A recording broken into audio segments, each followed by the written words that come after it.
सुभद्रा योजन आसला एक बड़ अपडेट जहाँ आपण मैंने समस्ते जान रखा दरकार। जदि आपण मैंने सुभद्रा स्कीम रे एपर्यंत टंका पाई ना तेज जाणी रखु सुभद्रा योजन है बड़ परिवर्तन। एने आमर उपमुख्यमंत्री प्रभाती परिड़ा बड़ सूचना जारी कले। आसतु संपूर्ण अपडेट जानिबा ता पूर्व वीडियो को लाइक करंतु, सब्सक्राइब करना एवं सब्सक्राइब करी पाखर थिबा घंटी चिन्ह को दबाई दिंतु। आपण माने यह जानिथिबे सुभद्रा योजन रे तृतीय फेज टंका ए नवेम्बर मास 24 तारिख रे आसीबाकू जाउछि। हेले एबे भी अनेक हिताधिकारी लिस्ट रे मध्य नाम नाही।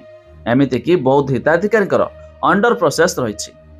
ता छड़ा सरकार तरफ एक एनपीसीआई रिजेक्ट तालिका जारी कराइछि, जहाँकि सेमानकर आधार कार्ड रे कौनसी बैंक अकाउंट लिंक नाही। तेबे एई मध्य उपमुख्यमंत्री प्रभाती परिड़ा सूचना जारी करछंती कि एमानकर ऑफलाइन रे हेबाकू जाउछि वेरिफिकेशन। अर्थात एवं अंगनवाड़ी कर्मी एवं आशा कर्मी माने मध्य घरे घरे बुली वेरिफिकेशन करिवे।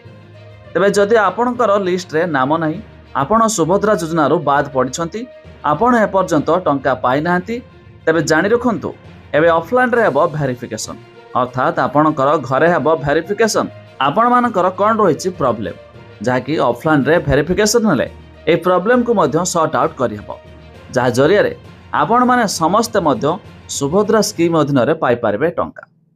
तेबे तृतीय पर्याय जो माने बाद पड़िबे पुणी 15 दिन पर आगामी चतुर्थतम किस्ती मध्य आसीबाकू जाउछि।